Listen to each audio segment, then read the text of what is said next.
Bloomberg Audio Studios. Podcasts, radio, news. You're listening to the Bloomberg Intelligence Podcast. Catch us live weekdays at 10 a.m. Eastern on Apple CarPlay and Android Auto with the Bloomberg Business app. Listen on demand wherever you get your podcasts or watch us live on YouTube. Nice M&A trade here in the financial space here today. We got Capital One Financial. They're acquiring Discover Financial in a $35 billion all-stock deal, so no need to go to the bond market. They're going to create the largest U.S. credit card company by loan volume, giving the combined entity a stronger foothold against some of the big Wall Street behemoths. Let's see what's behind the deal here and what the numbers show us. Ben Elliott, he's consumer finance analyst for Bloomberg Intelligence, joins us via Zoom from Washington, D.C. All right, Ben, what's Capital One thinking here? Is this another one of these deals that's really driven by scale? Yeah, so everything's driven by scale in the credit card business, Paul. And the big thought here from Capital One is that if they can acquire this sort of rare and valuable thing that Discover has, which is a discrete proprietary payments network, then they can sort of start to compete with Visa and MasterCard on a much bigger scale over time, and they're paying a premium for it. Ben, is the timing at all a surprise, just given kind of the issues that Discover had towards the end of 2023? So it leaves Capital One with a potential legal overhang. The legal issues are not settled yet at Discover. They've had a couple of new issues that are sort of outside of the scope of what they've been dealing with over the past couple of years. Discover's been talking about sort of a $500 million a year run rate of additional compliance expense. So that's sort of a burden that Capital One is going to have to take on with this acquisition. But I think it's probably pretty well understood, the scope of that, and I think it's probably priced into the deal. All right, so give us a sense of the size of Visa, I guess the Visa network, the MasterCard network, and now this new combined network. Is it competitive to Visa and MasterCard, and I guess even Amex? So historically, it's completely non-competitive. Okay. Visa and MasterCard together are about 10 trillion in domestic U.S. credit and debit card volume, and Discover is about 550 billion. Ooh. So it's always been this sort of the tiny, redheaded stepchild of the large payment networks. But if you add to that Capital One's hundreds of billions of dollars of credit card loans, and you sort of extrapolate future growth there, it has the potential to sort of compete more like an American Express, which is closer to 1.5 trillion. Ben, I feel like we can't talk about deals without the threat of regulatory scrutiny. What does this bring, and what could the FTC raise any red flags about? Yeah, so I'm obviously not a regulatory expert. Paul knows well that we have a great M&A analyst, Bloomberg Intelligence, Jen Rhee, and I'm sure you guys will ask her later. But overall, this deal, I think, will be relatively sort of non-offensive to regulators. Discover is historically not been very competitive with the large networks, so actually bringing sort of the power of Capital One to bear will make it more competitive with the large networks, which has the potential to give customers a real sort of fourth alternative. Whereas in the past, you really only had one option, right? You get a Discover card. It only has one sort of set of rewards. It's got a relatively low credit line versus some of the other offerings. It doesn't have sort of high-end travel rewards offerings. So I think if Capital One can start to issue some of its sort of higher-end cards on the Discover network, that could be pro-competitive, and that might make the deal somewhat more attractive to regulators. So I'm looking at MasterCard, the shares of MasterCard and Visa, each down maybe 2-3%. Do they really care here in terms of a response? I think they're looking at this as sort of an interesting gambit. It's definitely it's a shot across the bow, Visa and MasterCard, but this is a huge, probably decades-long battle that Discover Network, backed by Capital One, will be fighting. They plan to keep the Discover branding in place for the most part and shift primarily debit card volume to Discover at first. So, even in the first, call it 3 years of this transaction, they're not really going to be issuing Capital One credit cards on the Discover network. And so that really puts off any concern for Visa and MasterCard, into the medium to long term. Ben, in terms of kind of what these credit cards offer, Discover, from my understanding, mainly cash back. Capital One has a range of some of those rewards cards. How does that impact potentially acquiring new customers and new users for both companies, or I guess the folded in company? Yeah, so I think that will make it a challenge for Capital One to issue some of its sort of high fee, high reward cards on the Discover network, because historically the Discover network's only been used for a very limited cashback card with caps at, I think it's like $1,500 a quarter of cashback. So for your high spenders, people who are putting tens of thousands of dollars on a credit card, that's not a very attractive offering. So that means that the brand has not been sort of in their minds as a potential credit card they might acquire. So Capital One is going to have to do some relatively heavy lifting, and you see that in what is a very modest run rate synergy assumption in their sort of deal model, which only cuts back Discover's marketing costs about 10%. So Capital One is going to have to do some pretty heavy marketing, I think, to start to leverage that network on the credit card side. American Express, what's the investment call there these days? Ben, what are investors thinking about Amex? Amex is the super premium bastion of the highest spending, sort of most financially sound customers. So that is a sort of, it's sort of a recession-safe trade, if you will. So when people are looking at the forward curve and they're seeing rate cuts, they're expecting a recession potentially. They look at the Amex spender and think that this person will last the longest and have the sort of lowest level of charge-offs through a potential recession. So that makes it very attractive. And additionally, Amex has a ton of momentum in acquiring millennial and Gen Z high-earning customers, which is the most valuable sort of wallet share that's out there, and Amex does it better than anyone else. So that also kind of makes them attractive to investors. Hey, Ben, here at Bloomberg LP, we recently switched our corporate credit card from one vendor to another. Why did that happen? Was that simply price? Somebody came along and said, hey, Bloomberg will do it cheaper? Is that how that business goes? Well, obviously, I have no insight into that particular deal, but that can be a number of things. That can be the sort of reward structure. That can be the cost structure. That could even just be simple sort of customer service and applicability of sort of technology on the corporate fulfillment side. So I don't really have any insight into what that particular move was. It all works for me. It all goes to Redo, keeper of the whatever the card is.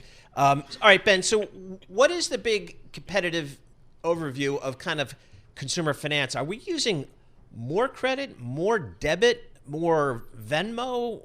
What are kind of the big trends there? Yeah, so there's been huge growth in credit volume over the last couple of years, especially sort of in the post-pandemic period. There's been even more of a secular shift away from cash. As for the various sort of channels, right, credit is really attractive to higher end consumers, people with more discretionary income, because that offers the huge valuable reward potential. And then if you step down to debit cards, there's some cash back, but for the most part, not a lot of rewards there, but there's some convenience. And then sort of the lower tier kind of fintech payment systems, they're sort of targeted at sort of younger sort of Gen Z, lower spenders, and they are the people who are exploring things like buy now, pay later, which is sort of a way to give credit to people who don't really have a lot of like credit history or a substantial earnings history.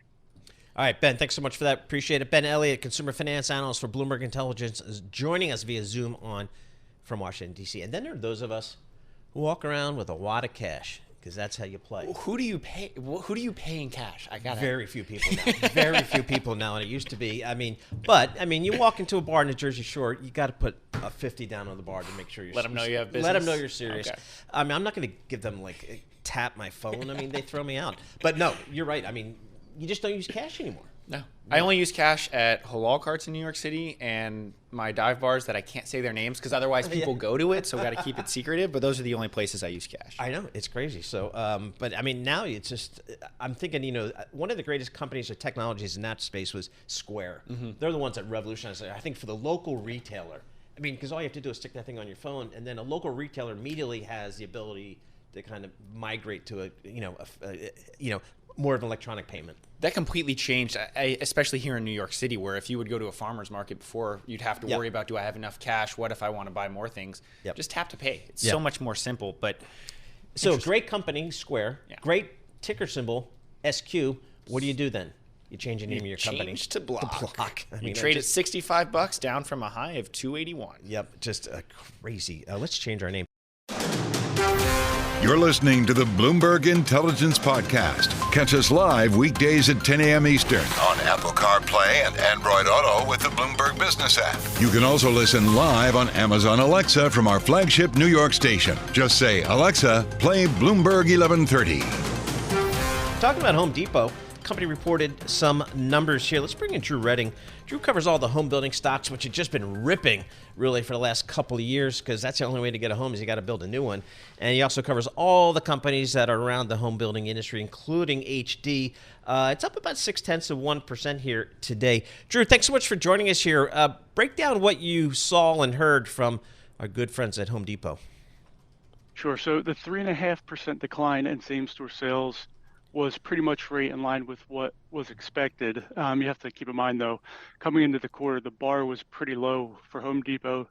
They continue to face consumers who are pulling back in big-ticket discretionary categories, so think things like flooring, cabinets, countertops.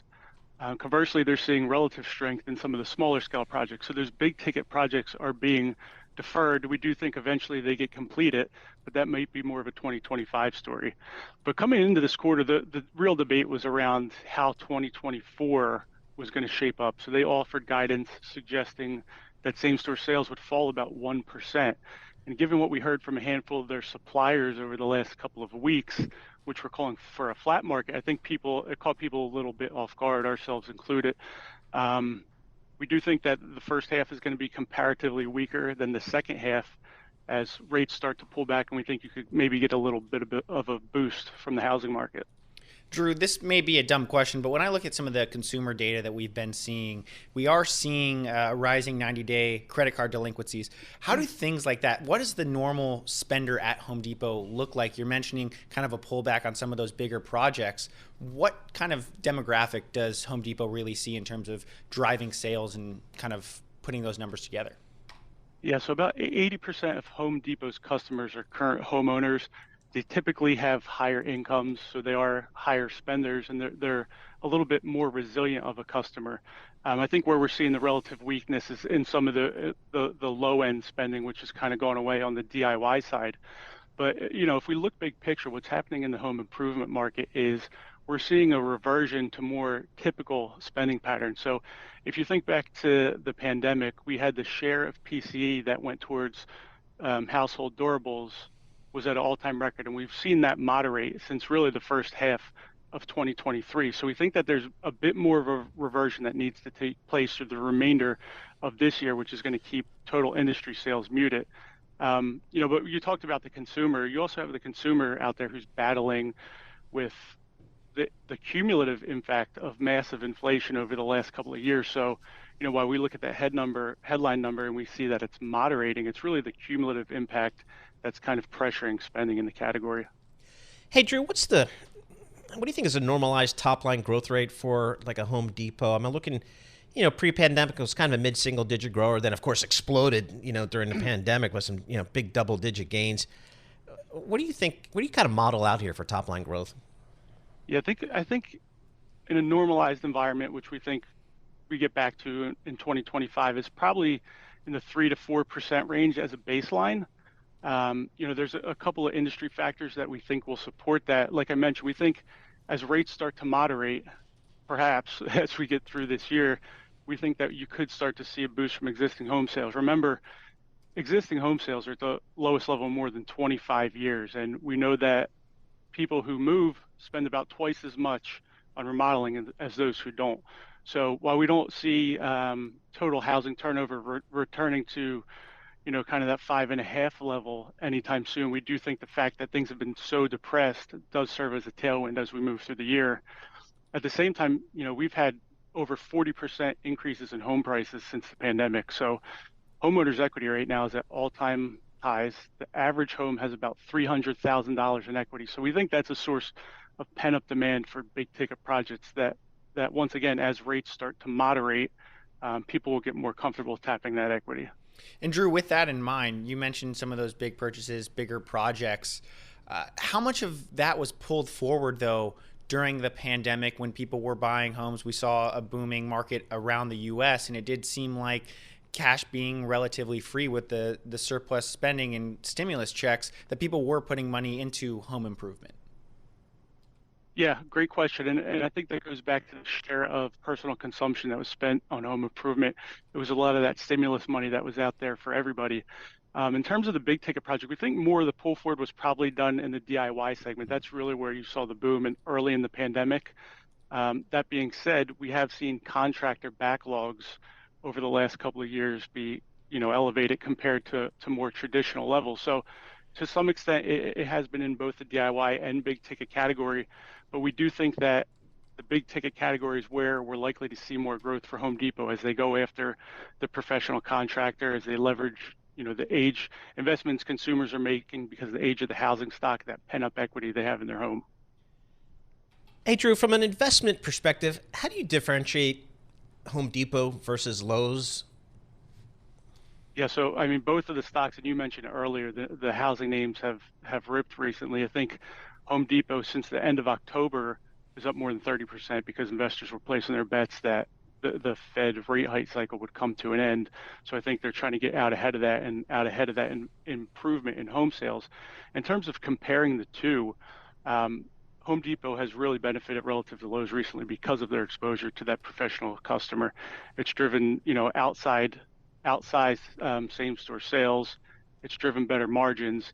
And we expect that the professional contractor is going to be a relative area of strength going forward. Now, with that being said, Home Depot is trading at a premium to the market and one of the biggest premiums versus Lowe's over the last decade. So to the extent that Lowe's is able to leverage its investments in e-commerce and in their professional contractor business, that could be something to look out for. And Drew, as we mentioned, D.R. Horton, Toll Brothers, all these home builders building out new apartments, new homes. Does that benefit Home Depot or Lowe's, or is that going to more benefit the likes of a Whirlpool? Yeah, so that's primarily more geared towards the building product manufacturers. Home Depot and Lowe's business is more built around that remodeling market and less so on the new construction side. So what's the average ticket size of a Home Depot? And the reason I ask is I never really go there. So what's like an average ticket size, and is it different between Home Depot and Lowe's? They're similar, probably somewhere between $75 and $90. And what we've seen more recently is that average ticket size has come down, and that's one of the things that's pressuring same-store sales. And the reason that average tickets are coming down is because you don't have the same leverage to big ticket spending, those categories I mentioned earlier, like flooring, like cabinets, like countertops. Those are some of the things that really drive that growth. And with that pullback, we've seen a moderation in ticket. We were talking about the sales declining for a fifth quarter in a row. When does that break out? Is it just easing comp numbers going to ultimately lead to a rebound? So that'll be part of it. I mean, the way we're looking at the market is that the second half outperforms the first half. I think Home Depot and the industry can start to return to growth later this year, kind of exiting 2024. And we think once we look ahead to 2025, that's when you start to see a more normalized growth environment in that low single-digit range, call it. All right, so Home Depot, they're primarily a U.S. company. Did any of these companies think about opening stores outside the U.S.? Yeah, they have. I mean, both Home Depot and Lowe's have had businesses outside of the U.S. Lowe's recently sold its business in Canada. Home Depot operates in Mexico as well. But for both of them, they've both made an effort over the last several years to really focus on the U.S. market. So that's been a strategic initiative for both of them, just because they see that long-term growth in the housing market, and that's really where they want to focus their attention to. All right, Drew, great stuff as always. Appreciate getting some time. Drew Redding, he's a home builder analyst at Bloomberg Intelligence, joining us via Zoom from the Bloomberg Intelligence headquarters in Princeton, New Jersey. You're listening to the Bloomberg Intelligence Podcast. Catch us live weekdays at 10 a.m. Eastern on Apple CarPlay and Android Auto with the Bloomberg Business app. Listen on demand wherever you get your podcasts or watch us live on YouTube. A little of some economic data coming out. It's a little light today. We got more coming up later this week, but the leading index came out negative 0.4%. The consensus was negative 0.3%, so a little bit weaker there. Let's break it down. We had a negative revision as well to last month. Dana Peterson, Chief Economist at the Conference Board. So Dana, talk to us about this leading index data point that came out today. What is it, and what does it tell you? Sure, absolutely. Well, it was down again. It's been negative for more months than I can count over the last 2 years. But the good news is that when we look at the 6-month average growth rate, it's no longer signaling recession, but it's still quite negative. And how does this play into kind of the feeling around the economy and what this can mean for market watchers, for people kind of trying to guess what the Fed will or won't do, just given kind of some of the economic data we continue to be seeing? Well, the thing is that it does signal that the U.S. economy probably is going to slow, probably over the second and third quarter, maybe even starting now in the first quarter. We did get that pretty weak retail sales data. But the thing is that the labor market is still pumping out jobs, wages are rising, so that could continue to support the consumer for some time. But I think that, we are going to see slower economy, but that also means slower inflation. So I think all these pieces give the Fed cause to start looking at interest rate cuts probably around the middle of the year. So, I mean, again, I'm looking at just this over time, and the leading index has kind of been, negative here since kind of, March of 2022. I mean, how predictive is this index for the overall economy? Usually the leading index does a really great job in terms of portending recessions. And that's because it captures a number of factors, certainly manufacturing activity, hours worked, which is often linked to manufacturing activity, financial market indicators and credit conditions, and certainly expectations among businesses and consumers. And so all of those things, it's done a very good job of pretending recession.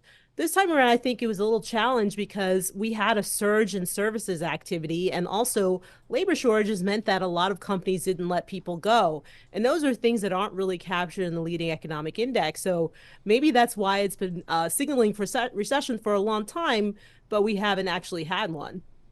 All right, Dana, thanks so much for joining us. Appreciate you hopping on, breaking down this data point. Dana Peterson, Chief Economist for the Conference Board. And again, the leading economic indicator came in a little bit weaker than expected this morning. It's kind of been, again, negative really since for many quarters now. So the question is, what does that mean for the economy? You're listening to the Bloomberg Intelligence Podcast. Catch us live weekdays at 10 a.m. Eastern on Apple CarPlay and Android Auto with the Bloomberg Business app. You can also listen live on Amazon Alexa from our flagship New York station. Just say, Alexa, play Bloomberg 1130. RJ Gallo joins us. He's the Senior Portfolio Manager fixed income at Federated Hermes. RJ, it's been a tough couple of years for you fixed income guys. 2022 was just brutal. And thanks to November and December of last year, you had some positive gains, some pretty nice positive returns.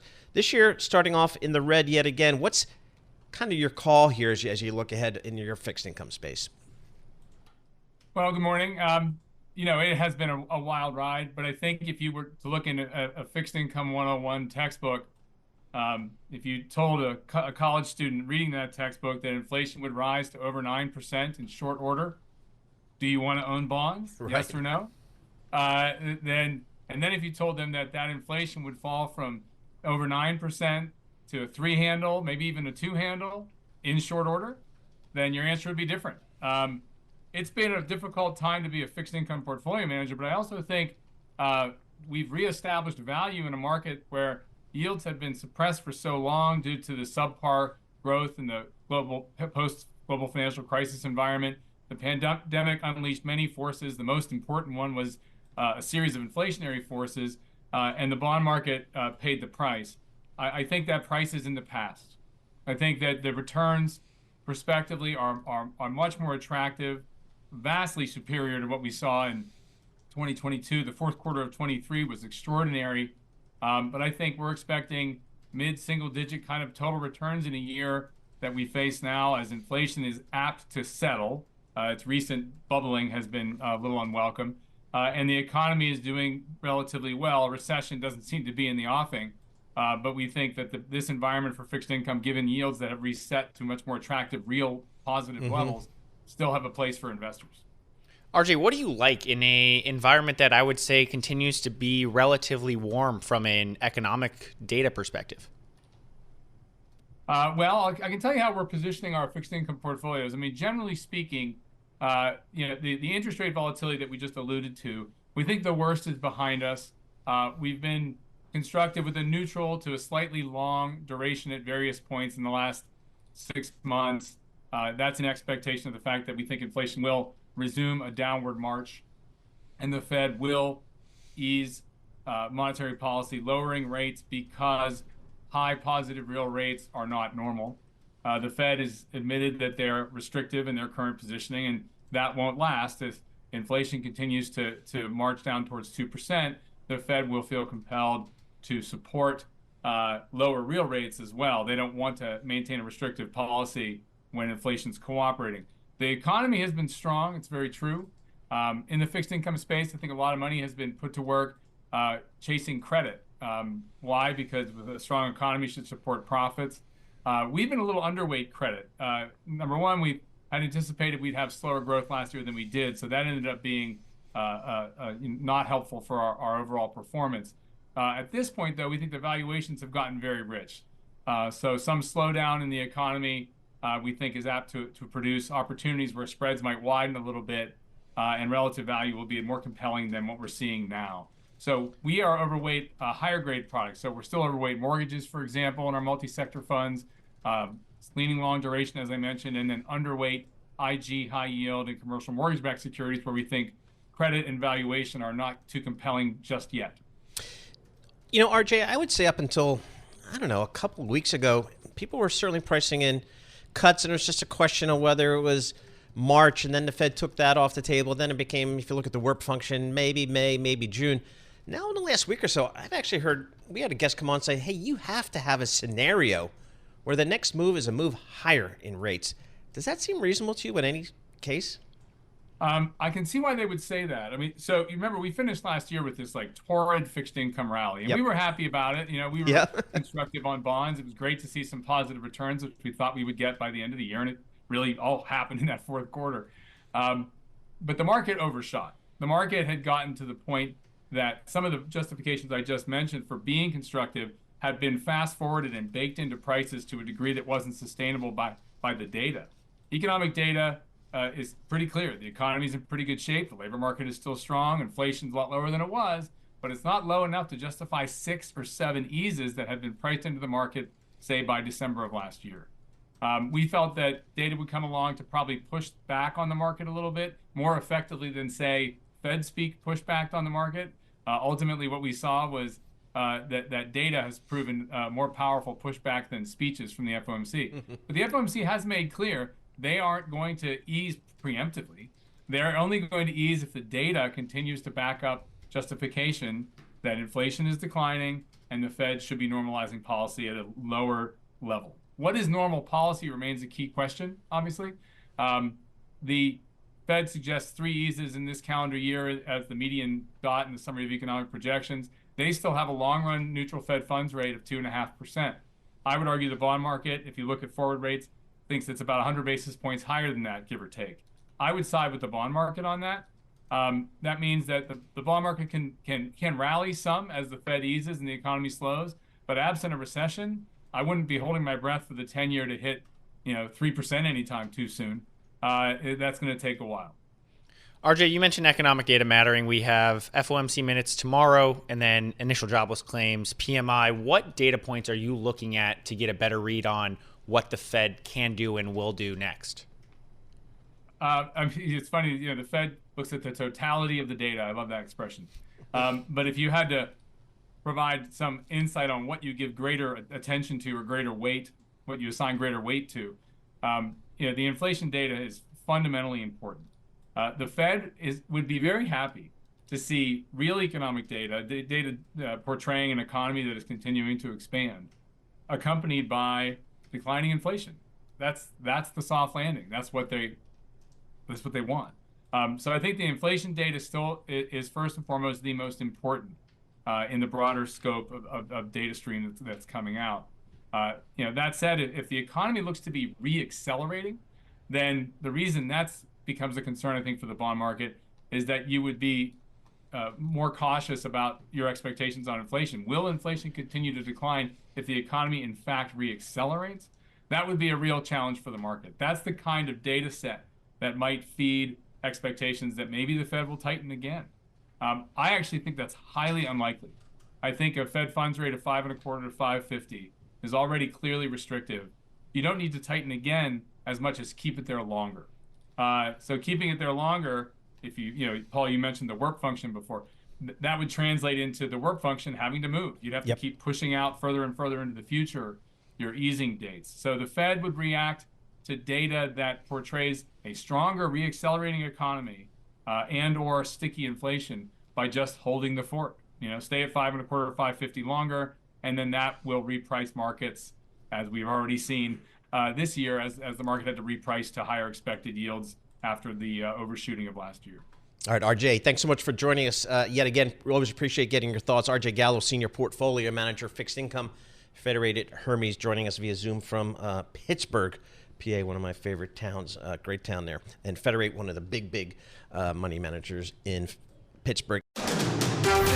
You're listening to the Bloomberg Intelligence Podcast. Catch us live weekdays at 10 a.m. Eastern on Apple CarPlay and Android Auto with the Bloomberg Business app. You can also listen live on Amazon Alexa from our flagship New York station. Just say, Alexa, play Bloomberg 1130. We had that surge in the markets in November, December last year, where we had stocks just rallying dramatically, continuing here into this year to a certain extent.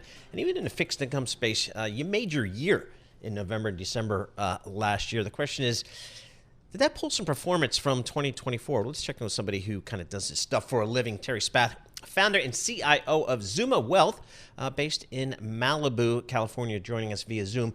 So Terri, how did you start this year? What was your view of 2024 going into the year, given that really strong finish we had to 2023?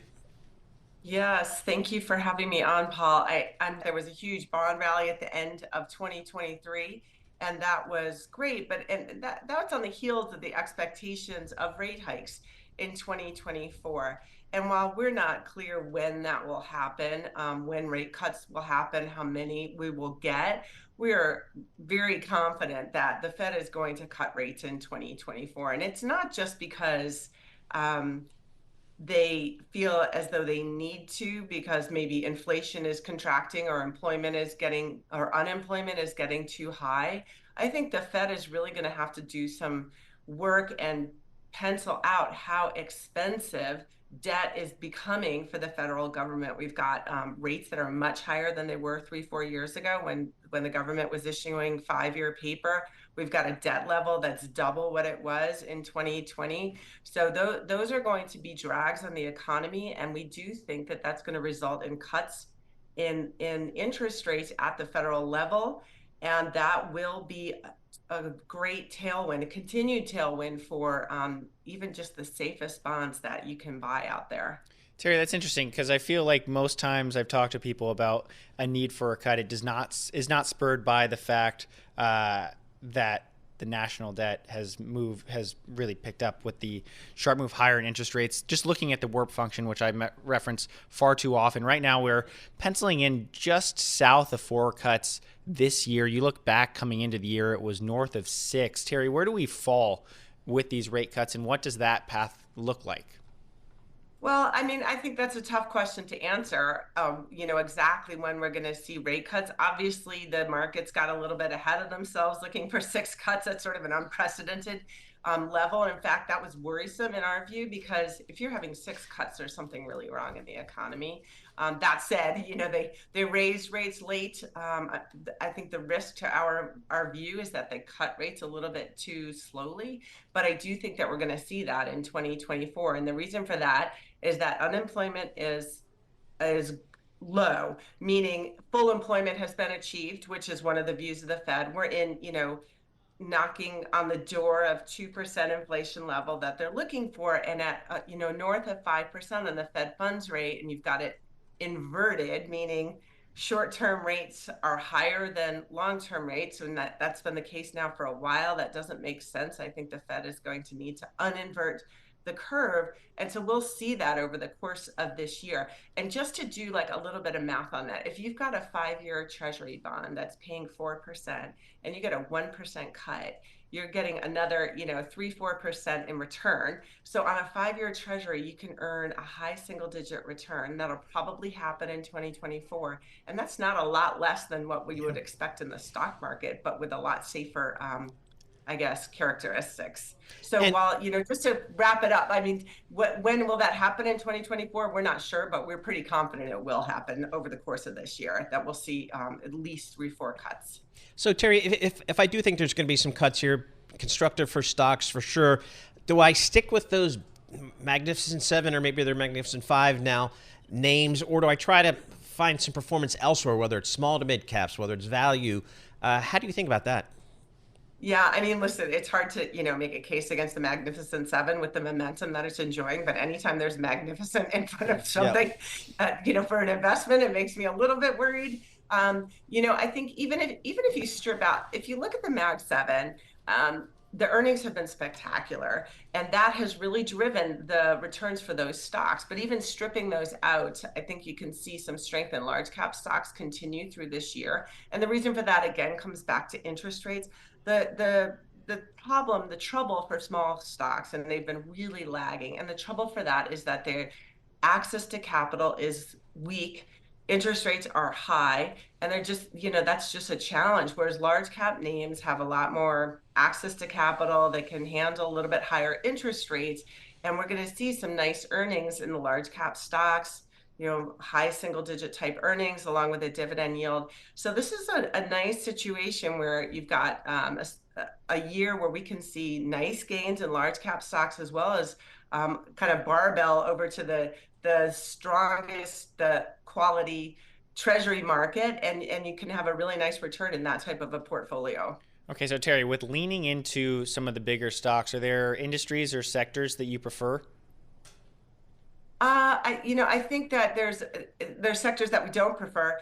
Right now, the energy sector has been weak, and the reason for that is that inflation's coming down. And when we look at the commodity sector, and that's another reason why we think inflation will stay cool in 2024. If you look at the prices of commodities, they've been weak, they've been negative, and that's the market telling us that inflation's going to be tame in 2024. So those sort of inflationary plays are not attractive right now. The obvious choice on the other end of the spectrum are those companies that do well in a low inflation environment, and those are the ones that we've seen in technology, and the higher dividend plays. Actually, I think those have been underheld by investors, and and I think that's attractive as a kind of pseudo bond play as well. All right, Terry, thank you so much for joining us. Appreciate it. Terri Spath, founder and CIO of Zuma Wealth. They are based in Malibu, California. This is the Bloomberg Intelligence Podcast, available on Apple, Spotify, and anywhere else you get your podcasts. Listen live each weekday, 10 a.m. to noon Eastern on Bloomberg.com, the iHeartRadio app, TuneIn, and the Bloomberg Business app. You can also watch us live every weekday on YouTube and always on the Bloomberg Terminal.